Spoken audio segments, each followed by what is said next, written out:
This is the Compass Podcast, where we disrupt the everyday with glimpses of the divine. Hello, my name is Ryan Dunn. And I'm Michelle Maldonado. Michelle, who are we talking to today? Today we are talking to Reverend Joseph Yoo. Joseph is the planter of Mosaic Episcopal Church located in the suburbs of Houston, Texas. And he just released a book called When the Saints Go Flying In, not marching in, flying in, which shares some stories that celebrate people from Christian history, a few stories that we might recognize from other popular figures, and ultimately the ongoing story of God working in our lives and everyday people like us. Yeah, and Joseph has been on Compass before. Most recently, we heard him on our episode about pastors on TikTok. So after this, go back and listen to that.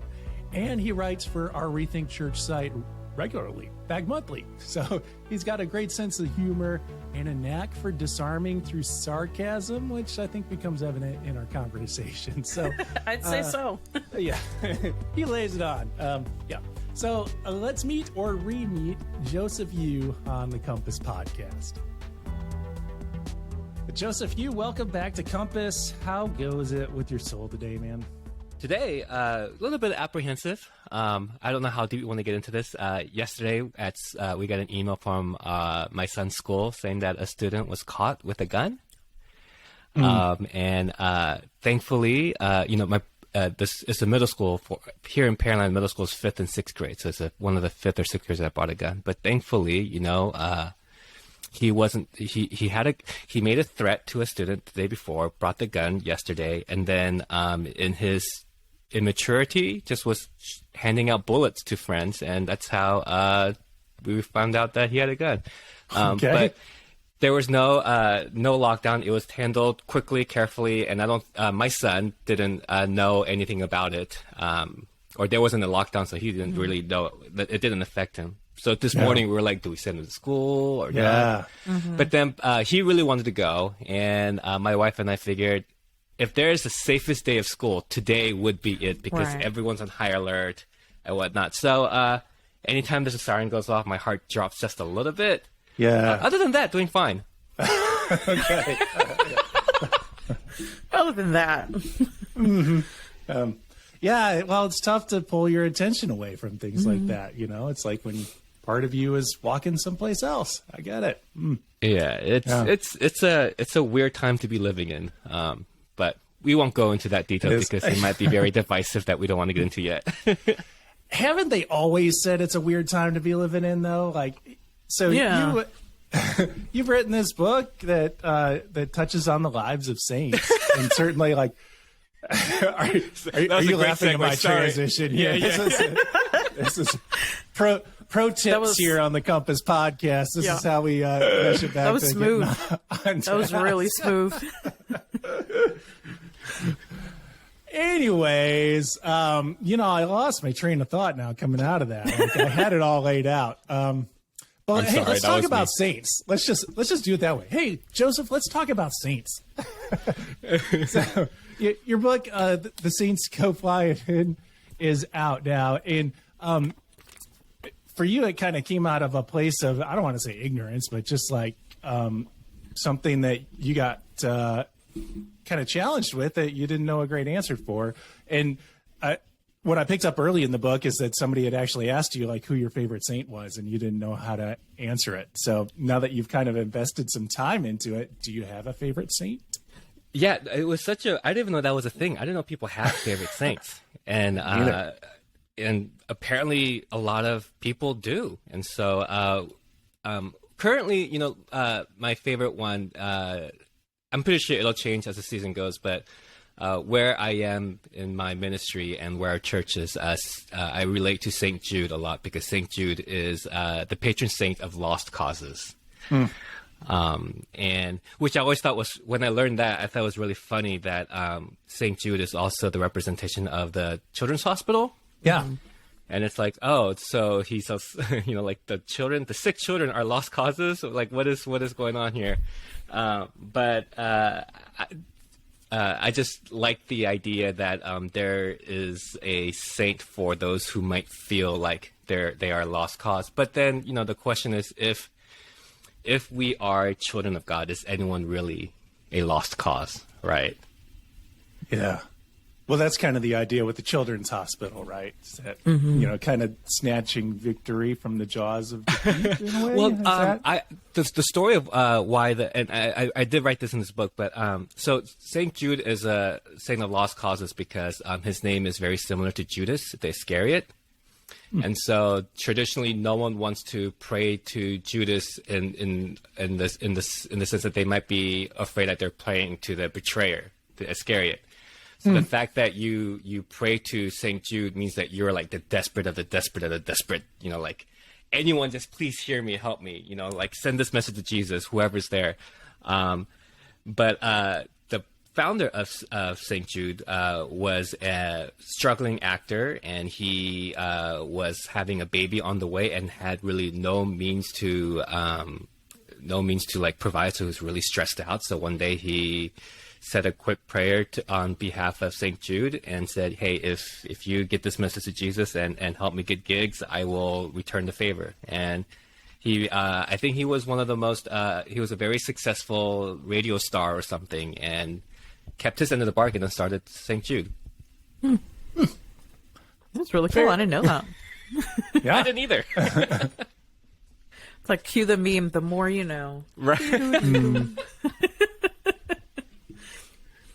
So you come out of a faith tradition that doesn't really hold those people from the past in such a high regard like other faith traditions. So what inspired you about those saints to really like go for it? Part of it was my whole career has shifted into a new denomination and whatnot, and I was just learning the new ropes of everything. And it was such a silly question, like who's your favorite saint? And I was sitting at the table and everyone had one, and I'm like, I almost felt like peer pressure into finding one. And I didn't just want to trump and say Jesus. Right. I should have, but that would have been really funny. Jesus juke people. But I just thought, like, well, why are these people? I grew up in a tradition where I grew up in a Methodist church, but it operated as a fairly evangelical church. And there was this always anti-Catholicism thing that was built in our faith journey. Like the last Korean church I worked at, even though I was way beyond that, they gave out tracts to the church members to give to other people. And for those of you that don't know, tracts are little pamphlets that tells you to believe in Jesus. These tracts were actually cartoons. And this one was specifically, this man goes to sleep, he wakes up, and he's dead, and he's in hell. And Satan, or the devil, is like giving him a tour of hell. And the guy's like, why am I in hell? I was a good Christian. And the devil goes, no, you were a Catholic. And, and like, goes to this, you gave too much power to Mother Mary, you pray to the saints and whatnot, and the tract ends with the guy waking up and being relieved that it's a dream, and then he's like, he denounces Catholicism and prays his sinner's prayer, and he becomes a quote-unquote real Christian. So that's the kind of like environment I grew up in. And so I had no idea who these saints were. You would hear things like St. Patrick because, March 17th, right, or St. Francis because almost everyone knows St. Francis, but that was about it. So the fact that people had different saints and reasons why they liked them and what spoke to them, I was like, well, I want to be able to answer this question confidently next time. So I just started searching and just reading about little tidbits on Wikipedia about certain things. I'm like, oh, this is kind of fascinating. And then I would see stories where I could use it in a sermon, and then it just kept snowballing after that.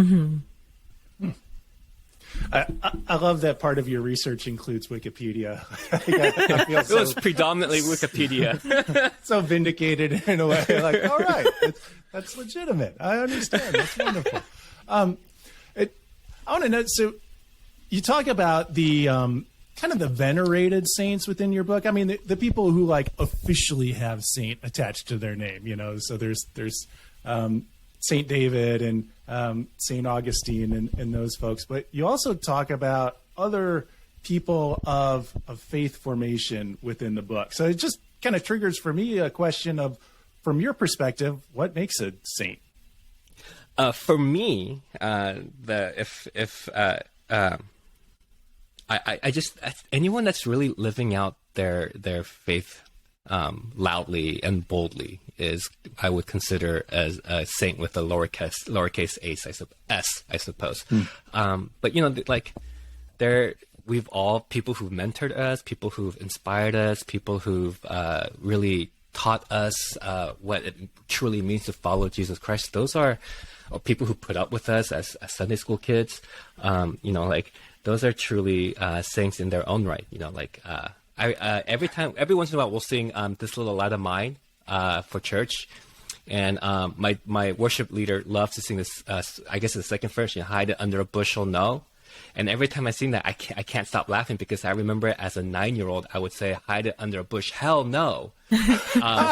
And just laughing and looking back, I'm just like, I'm pretty sure the Sunday school teacher wanted to kill me, but couldn't because I'm the pastor's kid, So like she is a saint in her own right. So like anyone who really dares to live out their faith in a bold and loud and manner I would think is a saint in my book. So we heard a little bit about some of the findings you made with like the history of St. Jude and the hospital choosing that name. But are there any other surprising things you discovered during this research that really stick out? Yes. St. Catherine of, I want to say Bologna, but it's not. Bologna? How do we get Bologna from our spelling the way we spell Bologna? I've always wondered that, actually. So I learned two things about her. She was a very gifted artist and like had a lot of prayer written when in times that not many women were given that kind of privilege. But I can't think of the exact word. There's sometimes a body doesn't corrupt because they've been blessed by the Spirit or something. And incorruptible body, maybe that is it. Anyway, her body is still displayed at the church, at her church. And if you Google it, you see this, you can see it. And once I saw it, like I had to go and watch like a bunch of Disney movies because it scared the bejesus out of me. I mean, I still can't it's such a religion can be so weird at times. Like this body. I think the legend goes that after they buried her, they started smelling roses in where her body was. So they dug her up, and she wasn't decomposed. So then they put her in her habit and just she's displayed in her church.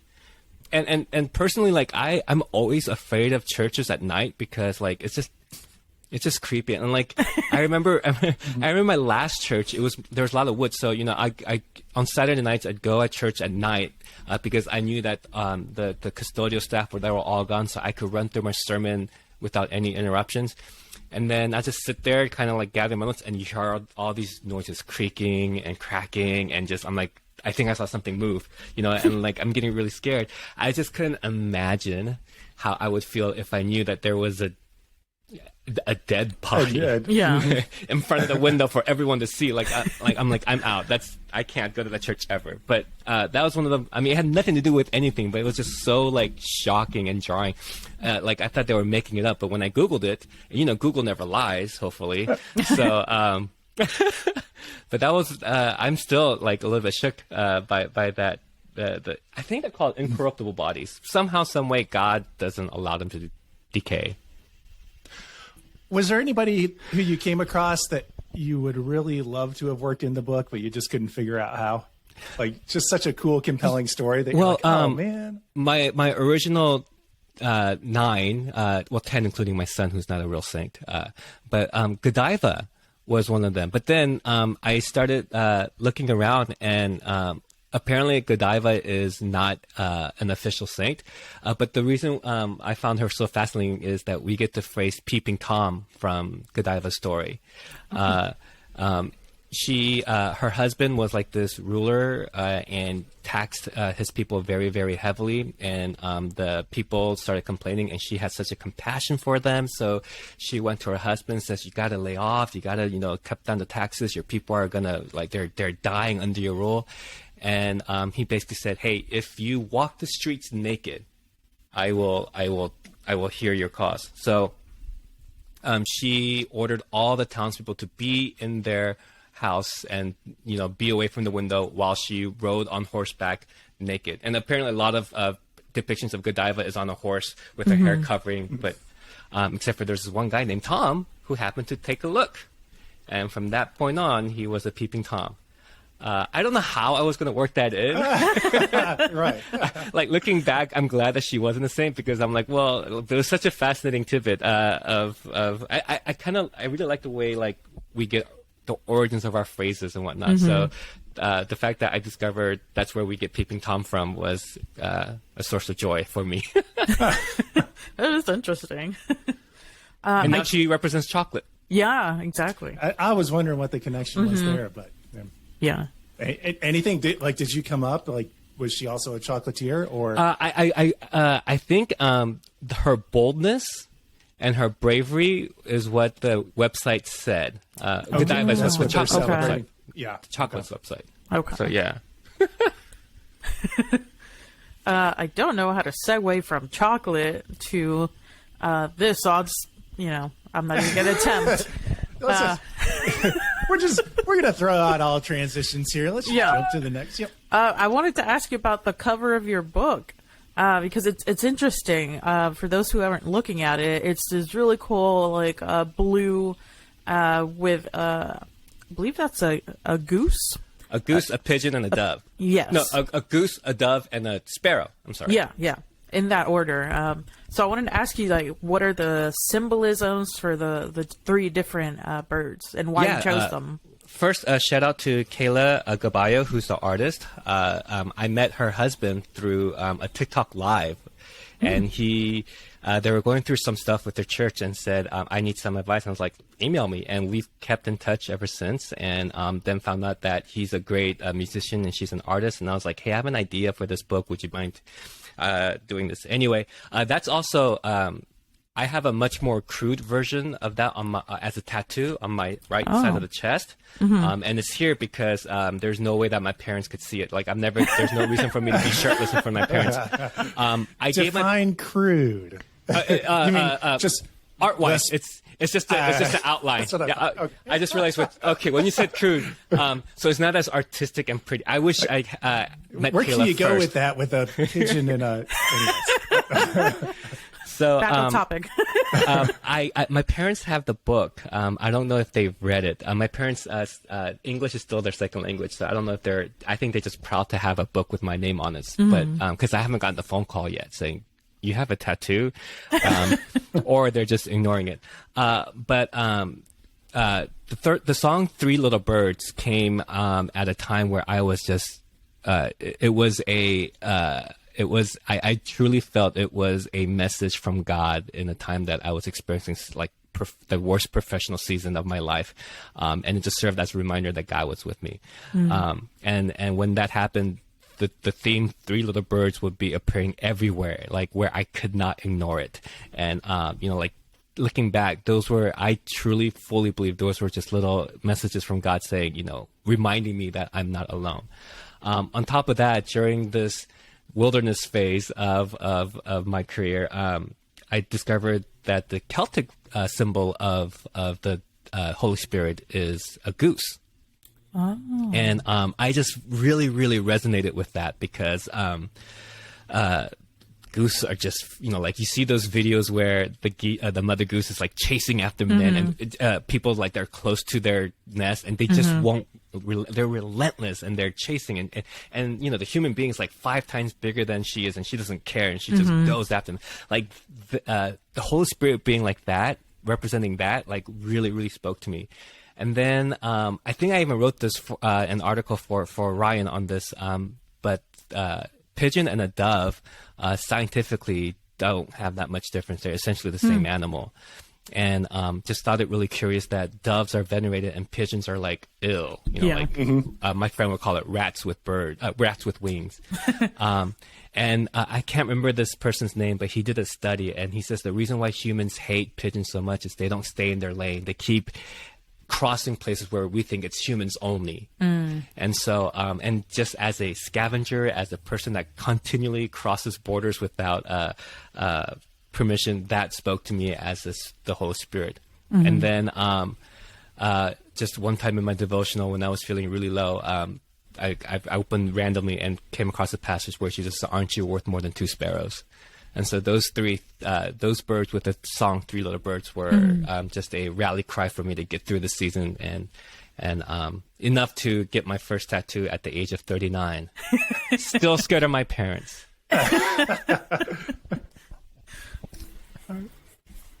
Well, are you familiar with the Lent madness phenomenon? I was not until you emailed me that, and I've been like looking. I was like, "What is this?" Yeah, well, for other people who want to get clued in, every year at Lent, they're actually Episcopalians capitalize on kind of the March Madness craze and form a bracket of saints who kind of go head to head in competition with each other. And really, it's all decided by people voting. So, I mean, it's a fantastic opportunity to just kind of learn about the lives of some of these people, and they do a really good job of researching out not just some of the more, I guess, popular or well-known saints, but some folks who might be a little lesser known as well. It's really cool. So, and then you get to vote for basically your favorite one. Lent Madness. Lent Madness. LentMadness.org. Yeah. And I cross-referenced this year's bracket, Joseph, with the saints that you specifically mentioned in the book. The only one that overlaps is David of Wales. And unfortunately, I think he's got a tough bracket because he's going up against Augustine of Hippo, which I think is, kind of like, I don't know, the Duke UNC type. Yeah. Taking charge. You think little David stands a chance? No, because the only reason why I used, so I was telling Ryan earlier that Michelle that I don't know anything about these things. I use stories to like kind of leverage to tell another story. So the reason why I chose Saint David is because he's the patron saint of doves.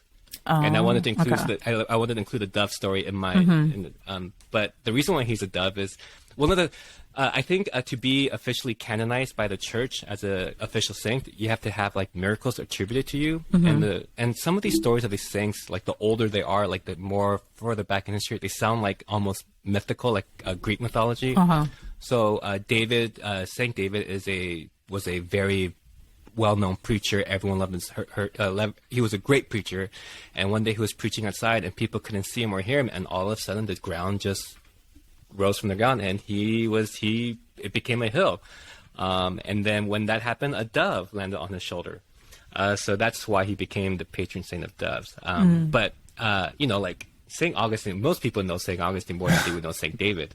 And even so much that they know the mother, Monica, who I think that's Monica. Yeah, Monica, who prayed for her son's salvation because he wanted nothing to do with the church and whatnot. And one of my favorite quotes about the church is attributed to St. Augustine, but I don't know if it's PG-13. I think Ryan knows what I'm talking about. Yeah, I have a feeling that we've already mentioned it on this podcast, so go ahead.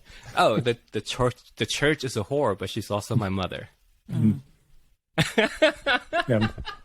I feel like somebody else already broke that ground there. So, oh my gosh. All right, awkward segue time. So, I was just going to ask, so how are we transitioning from that? I'm all about awkward. Awkward's my spiritual gift. This from the guy who compares the Holy Spirit to a pigeon. Yeah. No, like seriously, like I think I shared the story on the book too. But one of my first memorial services, I say to the morning family as we're like wrapping up, I'm like, "Have a good day," and then I like froze because I realized what I said to the people that just buried their loved one, and like I should have just left it because people excuse it because like it's such a habit. But no, not me. I had to add, considering. It's like, why am I like this? So yeah, I'm just a ball of awkwardness. So segue from that now. It's easier than the other one, I assume. I'm going to throw it back at you just to ask, what's coming next for you? Now what are you working on? Nothing. Okay. The only thing I have on my calendars is the articles for UMC.org. Honestly, I was so over it after the book was. I thought it would be fun. That fun lasted about 2 months, and then the writer block hit. And then my wife works a night shift as a chaplain in a children's hospital. So when she would go to work, I'd stay up, and it was so quiet. My son sleeping and just me in the house, and my son in his room. And so that I thought that would be a great time to use to like type away and whatnot. And it was fun. And then when the writer's block hit, I thought, I should have a glass of wine while I'm doing this to loosen up. And next thing you know, I wake up the next morning. I'm like, I was drunk. Let's see what I wrote. No, can't use that.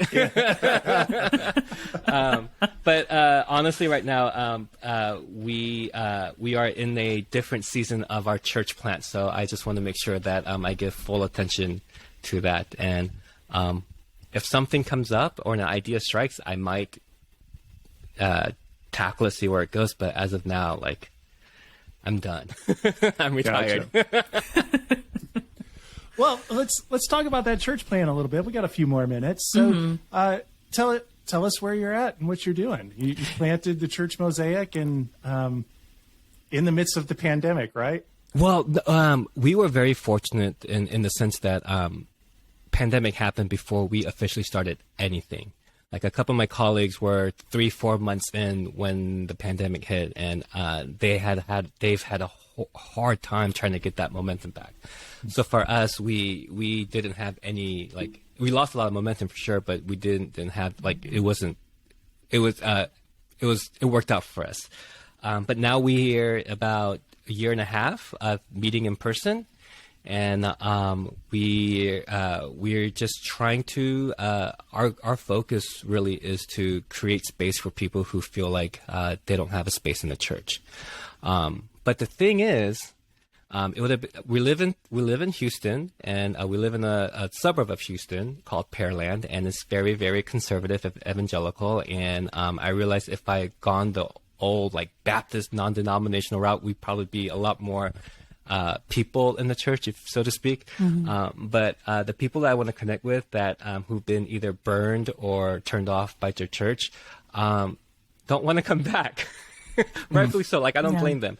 So I have a lot of, coffees and lunch with people who want to connect with me. But anytime the idea of the church comes up, like, do you ever want to swing by? Or, we're doing this with the church. They're like, no, I can't. I'm not ready yet. So I picked the wrong demographic to plant a church for. But we are out there, and we're not going to ever force someone to come to church. I completely, when they see that I'm clergy, they kind of like pause and are very self-conscious. Like, I understand that we as a church, capital C, have done a lot of things for them to feel that way. So essentially, I just want to connect with people and get to know their stories. And if they ever feel like they need a community, our doors are always open for them. So it's easier said than done, because I'm like, man, I wish you could come to church, because then I can tell my boss that, I could count you officially and be like, hey, look, newcomer and whatever. But that's not, if that's what we make church to be, then we've lost. Yeah, but you're doing such an important work, just letting these people take their time, because they do have this trauma with the church. The church is so responsible for a lot of trauma, and I use that word. Yeah, trauma. And I think one of the most fascinating things that I've learned is when some of these people have started making started reconciling with people, and they've repaired relationships, mend relationship with their parents who caused a lot of trauma, religious trauma too, but they're not ready to do that with the church. And so I'm like, that for me, that signifies that church scar was far deeper than the relationship scars, and that really sucks. But hopefully, we'll find ways to let them know that whenever they're ready, if they're ever wanting to find space in the community, there are churches and communities that are ready and willing to love them for who they are and help them be the best version of them that they can be. So, yeah. Well, where can they look you up? My website, josephyu.com, and yeah, I guess, and mosaicpearland.org is our church website. Cool. Okay. Cool. Well, hey, thanks for sharing stories with us, and thanks for joining us. Yeah, thank you for having me. Thank you. All right, we have been disrupted by looking at the lives of the past, so we may discern the divine presence in our present day stories. Thanks for taking this walk with us. The Compass Podcast is brought to you by United Methodist Communications. And if Compass is meaningful for you, then check out another episode. If you like this one, then you definitely want to go back and listen to Pastors of TikTok. Of course, Joseph was in that episode as well. Or if history is your thing, then check out the ongoing History of Hell that was released in October of 2022. While you're listening, go ahead and leave a rating and or review. That would be so appreciated. Compass comes out every other Wednesday, unless, of course, we're interrupted by a holiday, in which case we'll just hit you the following week. But we'll be back online in 2 weeks in this case, so we'll chat at you then. Peace.